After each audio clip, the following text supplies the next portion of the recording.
You're listening to the Bloomberg Sound On podcast. Catch us live weekdays at 1 Eastern on Bloomberg.com, the iHeartRadio app, and the Bloomberg Business app. Or listen on demand wherever you get your podcasts.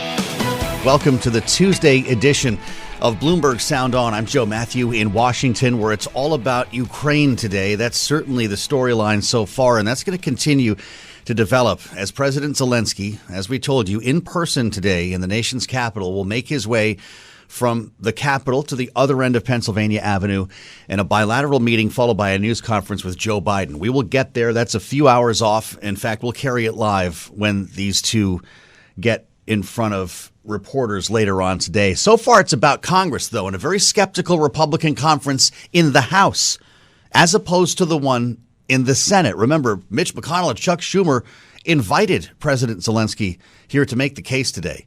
An all-senators briefing, and then the one-on-one with Speaker Mike Johnson, who just stood in front of the microphones to talk to reporters coming out of that meeting, knowing that he has been skeptical, that he is not looking to send a blank check to Ukraine, and in fact is pursuing this deal on border security that is also being pursued in the Senate that would somehow unlock Ukraine funding. That was not, however, the first condition that he rolled out when reporters asked him about his wariness of sending more money to Ukraine. Here's Speaker Mike Johnson. I have asked the White House since the day that I was handed the gavel as Speaker for clarity. We need a clear articulation of the strategy to allow Ukraine to win. And thus far, their responses have been insufficient. They have not provided us the clarity and the detail that we requested over and over since literally 24 hours after I was handed the gavel as Speaker of the House. And so what the Biden administration seems to be asking for is billions of additional dollars with no appropriate oversight, no clear strategy to win, and none of the answers that I think the American people are owed. Then I guess there's the border. Now, to be fair, Speaker Johnson has been making that case and asking those questions. But we thought that this money would be unlocked with or without conditions for Ukraine, with or without a strategy to win, as he says, if there was a deal on the border. And that's where we start our conversation with Congressman Jonathan Jackson, the Democrat from Illinois' first great city of Chicago. Congressman, it's good to see you on Bloomberg. We welcome you from your perch on the Foreign Affairs Committee. I wonder your thoughts today on what you heard from Speaker Johnson. Will Ukraine ever get this money? Well, I certainly hope so, but I would also like to, for this money to go through the normal process. There's a check and balance in place, and we've been duly elected by our constituents to be here, to be a part of that balance. This is part of our congressional responsibility. By going around our Congress and bypassing money to go to Israel or to not let us have a robust debate about Ukraine, what does peace look like? How do you measure it? Can we have equal parts diplomacy as well as defense? Can we all get to the table? I imagine that's like a growing frustration. And then there are limits. We have, of course, $33 trillion in national debt. We have $2 trillion in a growing deficit. And we have some serious needs at home. So I think the high mark of America being able to write blank checks may be behind us at this moment. And so we have to be very much responsive to our constituents at home. We have issues in water systems and housing. We just can't have it one way for all military and not understanding the strength of our diplomacy. And where does this end? How do we achieve peace? And how do we achieve compromise? That should also be on the table. Have you heard from the White House on this, Congressman? Because Joe Biden's obviously making the case here for our own national security, and in fact was the one who injected the border debate into this funding request that came from the White House for Ukraine, Israel, and Taiwan. We're going to, of course, see a news conference later with Joe Biden and President Zelenskiy. Is there any answer he could give you that would satisfy you in terms of strategy, knowing that, well, we don't know if Ukraine can beat Russia, do we? Well, I think this is where the issue is. I mean, we have to go back to the original. What was Russia's initial concern? I would say that they were wrong to cross over the border and go into Ukraine. But when they were talking about the Donbass region and going to the eastern part, they said they have stopped teaching the Russian language. in a province, in a region that did speak Russian. They were also saying that they have a, if you will, a bomb phobia. They did not want to see missiles at their front door. They did not want to see Ukraine joining NATO. And if we go back to recent history in World War II, we know that 22 million Russians were killed, and they were like, stop expanding NATO. NATO has continually been expanding and going into Eastern Europe. And now when it got to Russia's doorstep, they said enough. So I'd like for us to take a pause, go back and revisit this and find out where there are borders. These borders now are less than 30 years old. There are border disputes that we can see that are going on all around the world, it seems like, at the same time. And I do think that it's time for us to talk. I mean, I have constantly been, if you will, a little bit dismayed to think that we're quick to jump into military action without exhausting all of our opportunities to have diplomacy. I'm for a strong defense with an equal part of diplomacy, with an equal part of development. I like to do a trifecta: diplomacy, development, and defense, not so quick to have an endless amount of war. Now we're over $100 billion into the Ukraine.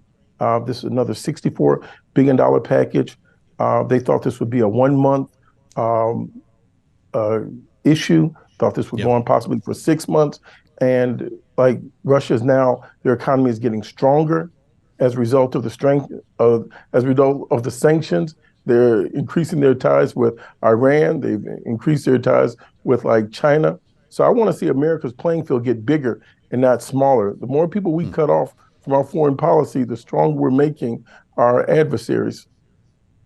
Well, you just said a lot, Congressman. I'd love to unpack some of that because I realize these are recently drawn borders, but they were also agreed to by Russia.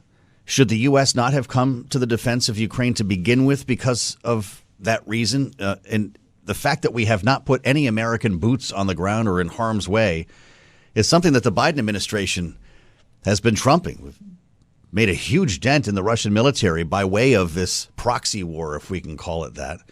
Are there no benefits to U.S. national security there? Oh, absolutely. There is. We have to stop aggression at all levels. We have to, I think us defending Ukraine was the right thing to do. And now I think it's time to like revisit it. This is a very substantial army. They have an enormous amount of resources, and we have to measure it. Are we going to scale back what we would consider not to be our ideal desire for Ukraine to have recaptured all the land versus when do we start saving lives and preserving what we have? There comes a point where there is a law of diminishing returns on how many more bombs for how many more inches of land.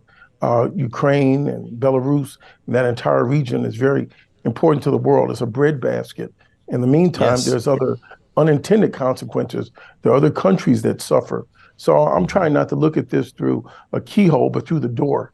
That we saw a spike in worldwide food prices, and my ultimate goal is to get back to peace. I don't want to bomb my way into a solution. That I don't see a very good end. Well, that would suggest that there's a diplomatic solution possible. Do you believe that Vladimir Putin is capable of such a thing?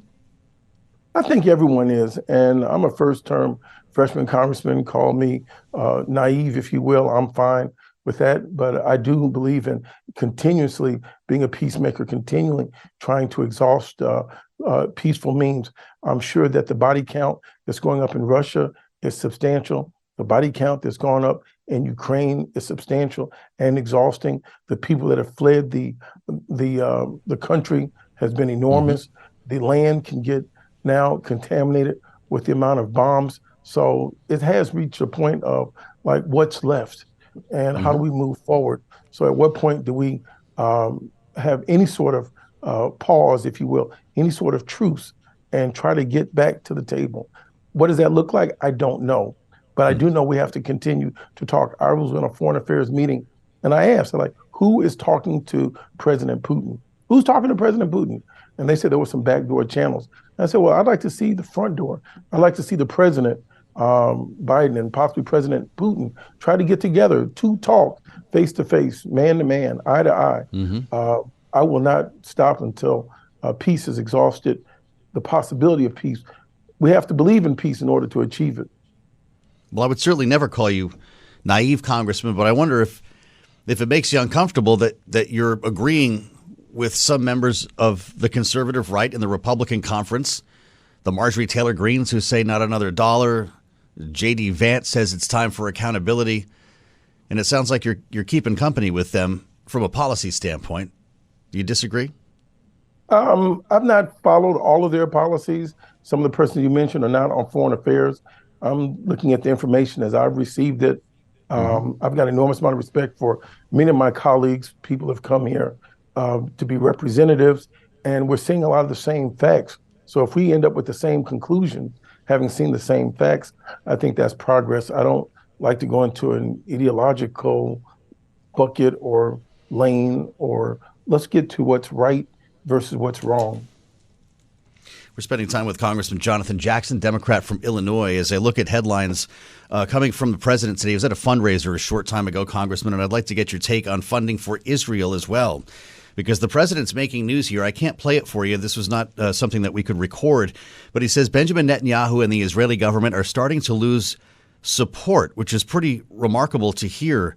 Joe Biden says Netanyahu is a good friend, but I believe he has to change. Do you agree? Oh, absolutely. And I think the benefit of having a special relationship, having a friendship, is you can tell your friends things that are inconvenient, things that are uncomfortable, but you can tell them the truth. I had the opportunity to go to Israel in September with the Congressional Black Caucus and AIPAC. We were in a meeting with the Prime Minister, Mr. Netanyahu. I specifically asked a question regarding the Palestinian visa waiver program, the reciprocal visa waiver program. And that simply was, if a person has a blue passport, Mrs. Condoleezza Rice was on this program as well. A blue passport is a blue passport. If you're an American citizen and our country has a visa waiver reciprocal program with you, you honor our visa like we honors yours. The Palestinian constituents in my district were having a problem going into Tel Aviv and on to visit their family in the West Bank and Gaza. I specifically asked Mr. Netanyahu about that. He deflected. He had two of his other persons answer the questions. So I didn't think he was answering with much candor. I think that President Biden is telling them the truth, that if 103 countries have said ceasefire now, if the United States, that is your special friend, is the only one that goes against everyone in the Security Council, and you're still going forward, the humanitarian crisis is unfolding before our very eyes. When you see babies now that are missing limbs, when you see people that are missing water, that are lacking water, when medical supplies are no longer aiding, when you see that we have hostages. Should we not send money then to Israel? Does Israel really need more money from the U.S.? Well, that's the second part of the question. First, I want to get the hostages out. And you can't get the hostages out while you're seeking revenge. You have to seek reconciliation or revenge. When I first signed on the ceasefire, I was seeking reconciliation so we could prioritize the hostages. I felt for all those families that were in the streets of Israel that were asking for their family members to be returned. I don't want to see one of them killed because of collateral damage. That's another death that's unnecessary. When you see 2-to-1 children and women are dying, that's wrong. Even when you saw George Bush go into Afghanistan, he gave us a deck of cards to tell us who he was looking for when he went into Iraq. Like, who is Hamas and how many people? They're saying it's 20,000, 30,000. I've heard the Israeli Defense Force director say if we're killing only 2-to-1 of civilians, that's not bad. Where did that calculation come from? That's wrong. So I do think that President Biden has to have an uncomfortable conversation with Mr. Netanyahu to tell him the truth. I am pro-Israel. I'm pro their defense. I do have concerns about Mr. Netanyahu's leadership. I don't think he's serving the interests of the people the best. Well, this has been a fascinating conversation, Congressman. I appreciate your honesty and your generosity with time here, because we don't have a lot of Democrats speaking specifically to Ukraine the way that you are now. And I wonder, before you leave us, when you look at this menu, we've talked about 2 items on a very long menu of items to be taken care of by this Congress. It looks like you are going to be going onto holiday recess at the end of this week. That leaves funding for the government, these supplemental requests we've discussed, a deal on the border, extensions for FISA and the FAA, all into next year. Unless you tell me, can the House do anything in the next few days? I doubt it. I'm hopeful, but on that, I think I'll be pragmatic and say I don't see it. That there is an extreme faction within the Republican Party that really doesn't want to govern. They don't mind seeing the government shut down. We've seen them take the government to the edge with the spending cap, with the debt ceiling. We've seen them take the government to the spending brink with the appropriations for September. Speaker McCarthy did the right thing in avoiding the government shutdown and bringing the bill to the floor, and they took his head off. I mean, like, he was putting country first. I think some other people in the party need to think about country first and lose the hard line. No one's going to get everything that they want. Let's put America first. Let's move the country, our national security, our friends and allies, and let's take humane priorities abroad. What's happening in the West Bank, in the settlement, what's happening in Gaza has to stop. 17,000 people have died. The death toll is mounting. Now there's disease and humanitarian crisis. Reconciliation, I believe, is the only path forward. And you asked about the specific funding for Israel. They do need stronger defense. Do you know when we started on October 7th, the United States did not have a confirmed ambassador from the United States to Israel in place. We did not have a confirmed ambassador from the United States to Egypt in place. So there was no place for the Palestinians to go. So our diplomacy was down. When Mr. Austin went over there with the gunboat, we didn't have our diplomacy in place. So we did not have a development plan. I've never seen Mr. Netanyahu speak aggressively, forcibly about being a peacemaker and talking about a Palestinian development plan. He's never sought a two-state solution. So I want to see peace in the region. I want to see children, the next time I go over there, God willing, playing together, not building up a bigger perimeter, a bigger border. Sure. But that only starts with the pathway through reconciliation. At the same time, Congressman, and I know I'm way over time here, but I can't get enough of the back and forth sometimes here. I can't get enough of you either.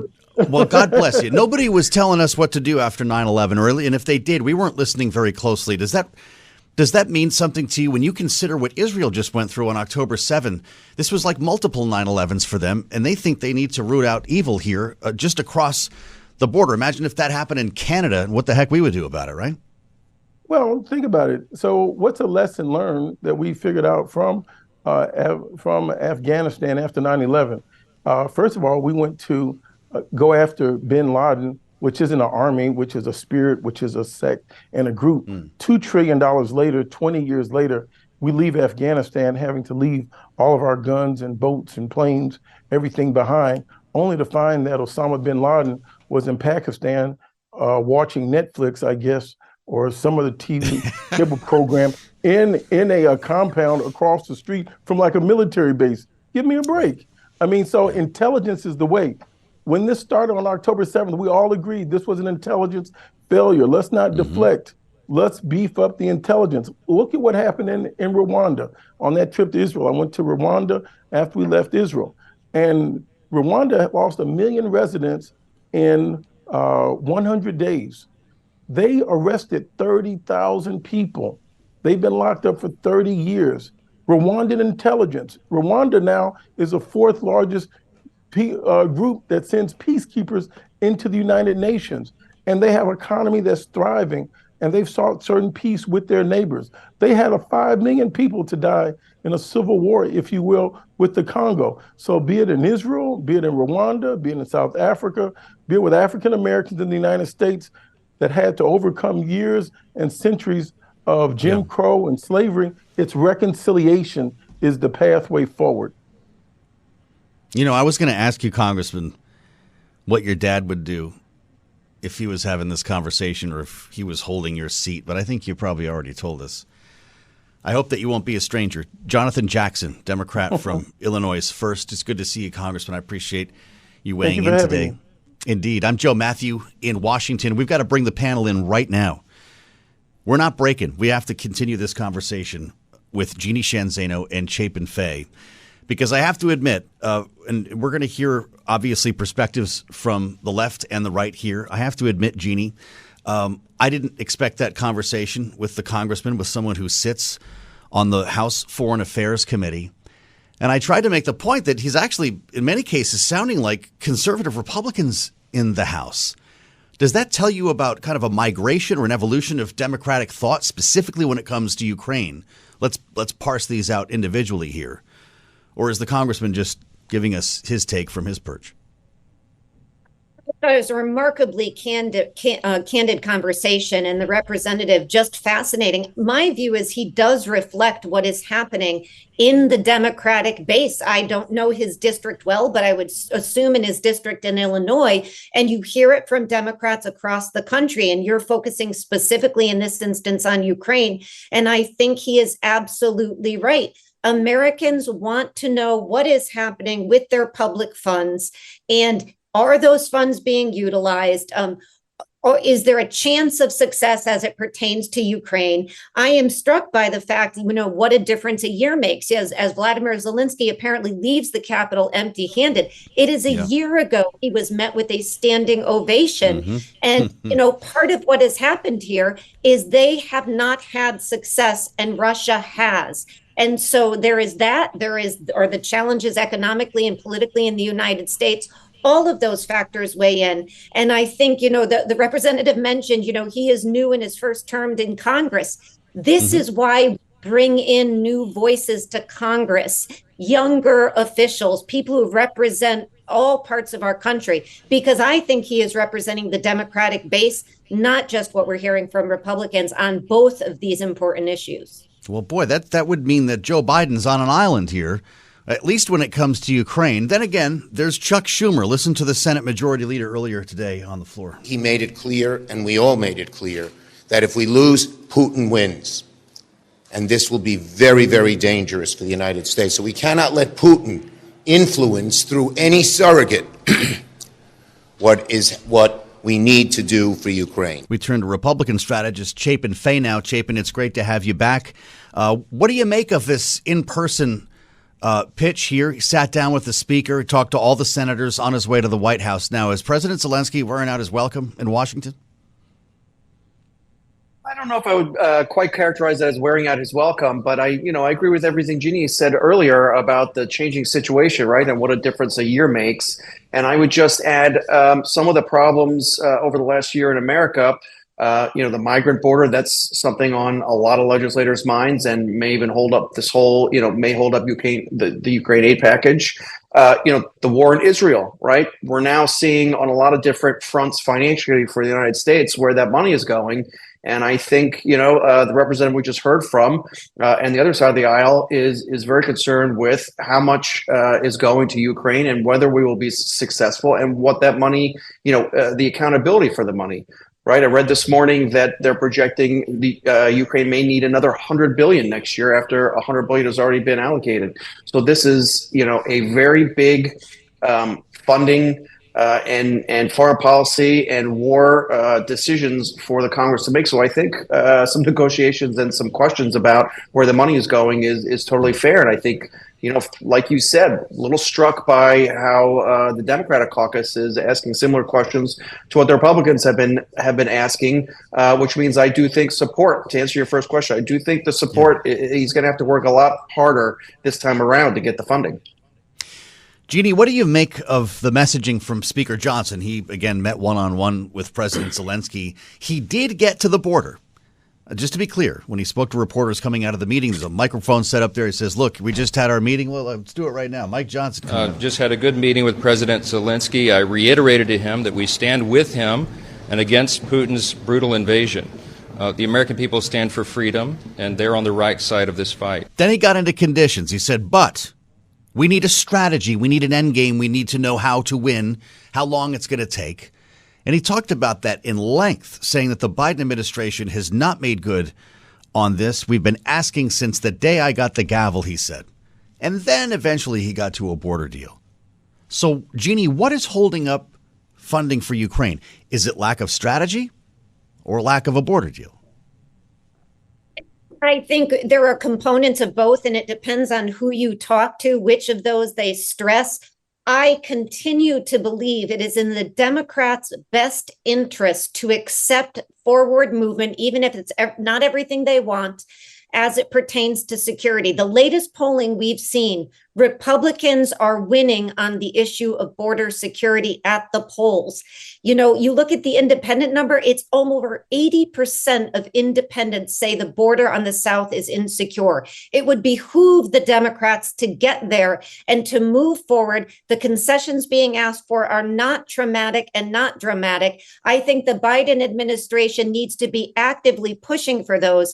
Deeply concerning to me is we are hearing that the White House, while they have talked about it and President Obama has, they are still not maybe as actively involved in Congress in pushing for this, but it is to their benefit. So border they should go with.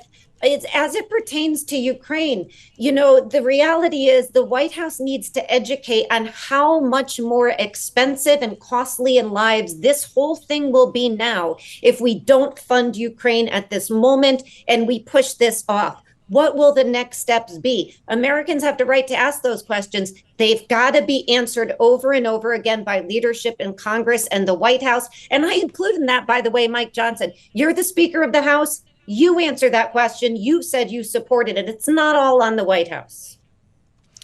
Fair enough. I wonder what we're going to hear a little bit later on today. By the way, 4:15 Washington time, if you want to take dibs on when this starts, it'll be a bilateral news conference, 2 and 2, Biden, Zelensky, 2 questions each.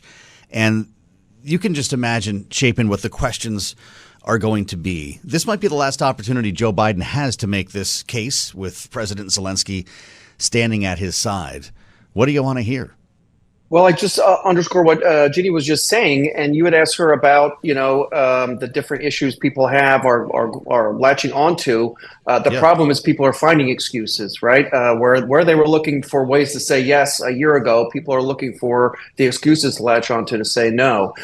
So I do think the president needs to, both presidents need to, just like Jeanne say, explain why the investment now is going to be way less and easier than if we, let Ukraine do this all on its own, right?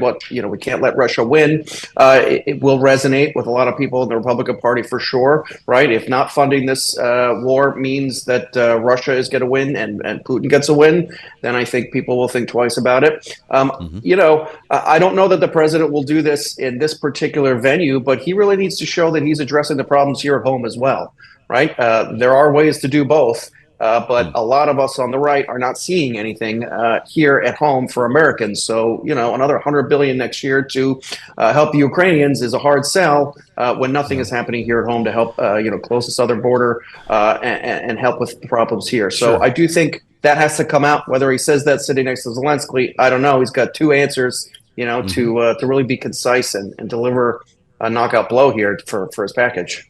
Well, the border is one thing. I wonder if he gets to that today, Jeanne, and maybe when they're in the Oval Office together, they actually do craft a strategy. If he gets to both of those issues, and he's going to say openly, I'm sure, look, I know that we need a deal on the border to make this happen. We need to close our border, or secure our border, whatever language he's going to use before we get to the matter of Ukraine.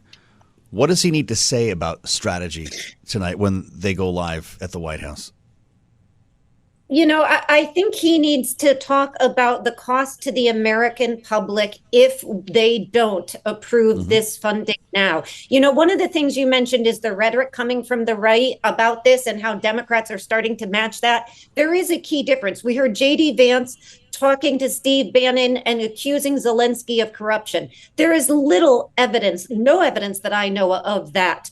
Those points are a far afield from the valid questions about if we invest this money, What do we get out of it? Why is it in our interest, and how? That's what the president needs to focus on, because the answers are very, very real from that perspective. Just talk to the national security head of Poland, who is saying we have 3 years. We have closed the border at this point, as has Finland, because of where we are worried about an incursion by Russia if we don't get this right this time. Time is of the essence. The president has to say it's in our interest and NATO's interest to move forward on this now. The costs are too high to put this off. Got to be honest. I think he needs to talk about where that money's going as well, having listened to both of you. If the bulk of the $60 billion stays here in the U.S. and goes to Alabama, Georgia, and Texas, where the defense contractors are, maybe we rename this bill. Something to think about. You're listening to the Bloomberg Sound On podcast. Catch the program live weekdays at 1 Eastern on Bloomberg Radio, the TuneIn app, Bloomberg.com, and the Bloomberg Business app. You can also listen live on Amazon Alexa from our flagship New York station. Just say, Alexa, play Bloomberg 1130. Welcome to Hour 2 of Sound On. I'm Joe Mathieu in Washington, joined now by Kailey Leinz, which we do each day at this time.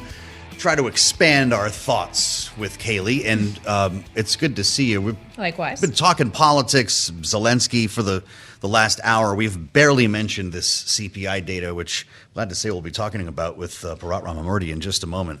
You can look at this any way you want. White House put a good spin on it. Markets seem to be not freaking out about it, but the fact is inflation is picking up a little bit again here. Just a little bit on the headline figure. So everything that incorporates food and energy prices, which we know are really volatile, up 0.1% compared to last month. The expectation was inflation was not going to increase in pace month over month, but everything else came in roughly in line. So could have been worse, I think, is the general takeaway. Sure. However, we are still far above the Fed's 2% target, ahead of the Federal Reserve making a rate decision tomorrow.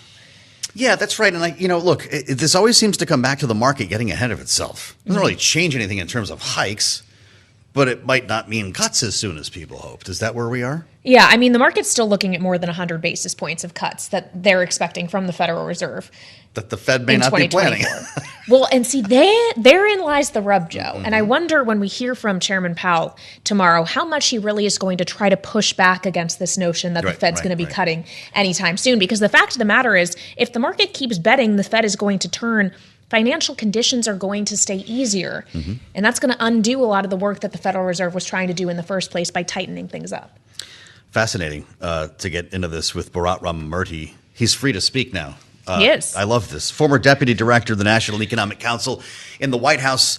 Bharat, welcome back to Bloomberg. I wonder your thoughts on everything that Kailey just mentioned here, because the Fed is obviously looking at this pretty closely. I wonder how worried you are, or you may be, about the Fed starting to cut too early.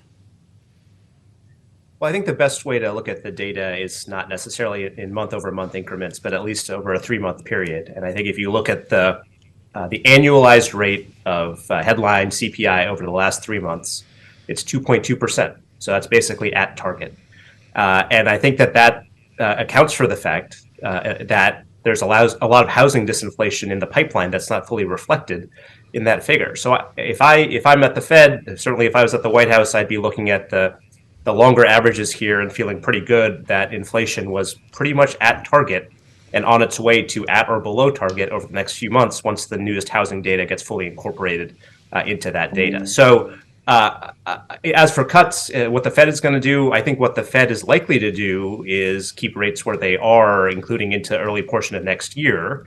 I think, to be honest, what I think the Fed should be doing is getting out ahead of things a little bit and considering rate cuts earlier next year, just given the fact that we know there's always a lag for that monetary policy to take effect. And you don't want to see a significant spike in unemployment before those cuts start to come. But I do think that it's unlikely that the Fed will be cutting early next year. Leaves the White House, can comment directly on amazing. Fed I just want policy. to ask Something him again. that you can't do when you're inside the building. Bharat, the idea though of the Fed cutting, does that imply that you think there's going to be some real softness showing up in the economy that they're going to have to address? Does that go against this whole idea of a soft landing? Because if the landing is soft, why do they need to cut? Well, I think that's precisely why they're not going to cut early next year. I think that the Fed is likely to wait until they see evidence of a significant labor market softening before they start to cut. I just think that may be a mistake in the sense that we all know that monetary policy operates with lags. I think that given the trend on inflation, the Fed has largely won its battle against inflation. It's good news. I think monetary policy and fiscal policy worked together over the last few years very, very well, and we've largely achieved a soft landing. Now is the time to start making the pivot away from the highly restrictive rates that they have towards more neutral rates. I think that should start early next year. I just question whether this Fed, which I think is very worried about inflation and its reputation on inflation, is likely to make that pivot as quick as it should. What are the conversations like inside the White House, the ones that we don't hear, Bharat? I don't know if you can tell me too much about it, but look, Donald Trump used to tweet directly at the Fed chair asking him to move interest rates. We now have the opposite, and we're referring to this with every question that we ask you here. The White House does not comment on the Fed, defer to the Fed, don't get in the middle of it. But certainly there are conversations behind closed doors, and I wonder how this president and his economic advisors feel about the path that this Fed has taken, knowing that he's going to be running for re-election in the midst of these conditions you're describing. I think this president honestly takes it very seriously to respect the Fed's independence, and I think that filters down into his team. And of course, senior members of his team, like Secretary Yellen and NEC Director Brainerd, came from the Fed, and so I think they also have a very healthy respect for the Fed's independence and the important role that plays in U.S. economic stability. That said, I think that there has been a significant amount of progress on inflation. I think the concern would always be that the Fed starts to pivot too late and unemployment starts to accelerate before the Fed can start cutting. And then because of the delay in that taking effect, it's too late and you're starting to enter a recessionary period. My hope, again, the data we have right now suggests that the economy is in a very strong position. There's nothing that I'm seeing right now that would suggest that labor market softening is going to happen over the next few months. The question is, what's going to be happening 6, 9, 12 months from now? Because as the Fed is making rate decisions today, that's really the time period where they have to be looking at in terms of the effect of that decision. And I'm hoping that the Fed is looking ahead a little bit. And in order to fully achieve this soft landing, you need to make sure that you pivot to a more neutral rate in advance of any labor market softening. Well, on the subject of labor market softening, in the statement that the president put out today in reaction to CPI, he noted that inflation has come down to 3.1% at the same time that the unemployment rate has remained below 4% for the longest stretch in decades at this point. And that statement went on to say, I know many Americans still find too many things unaffordable. And Bharat, we've talked about consistently this White House not getting credit for inflation coming down and the economy hanging in there. And if you do start to see that labor market softening in a more material way, is the clock against the side of not just the president, but of the candidate, Biden?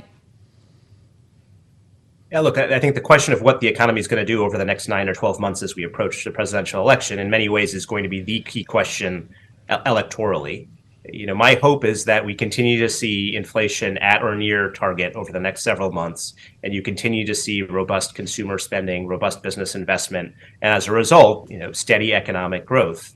I think that there's a pathway to see all of that. It requires the Fed, like I said, to be a little bit proactive. It requires us to avoid any significant headwinds or unexpected turmoil like we saw when Russia invaded Ukraine and disrupted international markets for oil and for wheat and for other products. If we can dodge those types of things, I think that there's a lot of optimism. I have a lot of optimism about where the economy is going to be over the next 6 to 9 months. And my guess and my expectation would be that if we see that, that's going to be beneficial to the president. And I think he'll start to get more credit for managing a very strong economic recovery, one that's much better, frankly, than almost any other leading economy in the world. I want to ask you about some of the warnings that we received months back. This is late summer going into fall, Bharat. I'm sure you remember the resumption of student loan payments. We were told would be a significant drag on consumer spending. The child care cliff, we went over it, impacting potentially thousands of child care programs, COVID-era funding that lapsed we were told millions of families could be impacted. I could add the expanded child tax care credit. What happened to all of these potential threats? Were they not real? Well, I think that in the case of student loan repayment, yes, we've seen when it comes to actual student loan borrowers who are subject to repayment, we have seen a change in their behavior, which is what the White House was projecting. I think that in terms of its macroeconomic effect, it has been fairly subdued because, to be honest, we have a very large economy, and something that may end up affecting 10 or 20 million people at the end of the day isn't necessarily going to be of macroeconomic significance. It's still very impactful for those 10 or 20 million borrowers who are actively in repayment right now and who have gone from paying $0 a month to, in some cases, several $100s a month towards their student loans. So I think we shouldn't diminish that, but I think it's also fair to say it hasn't had a massive macroeconomic effect. Frankly, the White House was never projecting that it would have a massive macroeconomic effect. On childcare, that funding runs out at the end of the year. And so the real concern is come January, February, March, once you see the impact of that funding being withdrawn, are you going to have lots of childcare centers across the country either pulling back on service or shutting down entirely? And what's the impact of that going to be, not only on childcare workers, but on all those families who rely on access to somewhat affordable childcare? So I think in that instance, I think it's vitally important that Congress step up and avoid that cliff and provide funding, because we could have real serious labor market effects, labor supply effects in the spring of next year if that funding is withdrawn. Yeah. Well, on the subject of funding, Bharat, obviously there is an ongoing conversation of funding, not just as it relates to childcare programs, but just overall top line figures for the U.S. government. A real argument on the Republican side that more fiscal discipline needs to be exercised. But you're even hearing it, and this ties back to the path of interest rates, from Treasury Secretary Janet Yellen, who earlier today was talking about how she does think inflation can get down to 2%. She went on to say, though, in her remarks, that persistently high rates could imperil U.S. debt sustainability. It comes back down to not just a monetary policy question, but a fiscal one as well. Bharat, how worried should we be about that farther down the line? If we're talking about, sure, a Fed that may take rates from the high levels at which they are now a little lower, but we're still talking about a much higher interest rate regime than we were dealing with just a few years ago. Right. I think the key question in all of this is debt sustainability. In other words, what percentage of your GDP are you paying towards your debt service? Obviously, there's two variables there: the size of the debt and the interest rates that debt is at. Our hope is that both of those will come down over time. The president has proposed in his budget a $3 trillion reduction in the deficit over the next 10 years. With a mixture of some spending cuts and some revenue increases from those at the very top and from very large corporations. I think that the story of the last 20, 25 years, with first the Bush tax cuts and the Trump tax cuts, is an enormous reduction in revenue, primarily through cutting taxes for the rich and big corporations. And I agree with Secretary Yellen, it's not sustainable to maintain those rates and continue to fund the types of investments that we need. The solution is not to make huge cuts to entitlements or to make huge cuts to discretionary spending programs. The solution, as the president has proposed, is to increase the amount of revenue that we bring in from corporations and from wealthier individuals. In essence, to go back to the pre-Bush era tax cut rates. That alone would get us most of the way there towards addressing the fiscal issues that you have. So obviously in 2025, there's going to be a big debate about tax policy on the Hill because a lot of the individual provisions in the Trump tax bill expire that year. And I think it's underrated the extent to which 2024 is going to be an election that has an enormous influence on the direction of tax policy in the United States. That is going to be a grand debate. I'm looking forward to hearing the arguments for it, because when I say the word revenue on the air, I get hate mail every time, Bharat. We've only got a minute left. Should we be worried about a downgrade from Moody's if this budget debate doesn't go well next year? Look, no disrespect to Moody's, but I think what we've seen from previous downgrades is that it doesn't have much of an effect on market perception. I still think that there's ample demand and respect for U.S. Treasuries. Unfortunately, Moody's is correct about one thing, which is that extremism from Republicans, which have caused multiple near misses on the debt ceiling, has done some reputational harm. Again, this is solely caused by House Republicans who have taken us to the brink of default over and over again. If we could avoid that, that would be great. But I think at the end of the day, people know the United States is good to pay its debts, and U.S. Treasuries are the most desirable securities. He's not losing sleep. Bharat Ramamurti, great to see you. Come back and talk to us again soon. Thanks for listening to the Sound On podcast. Make sure to subscribe if you haven't already at Apple, Spotify, and anywhere else you get your podcasts. And you can find us live every weekday from Washington, D.C. at 1 p.m. Eastern Time at Bloomberg.com.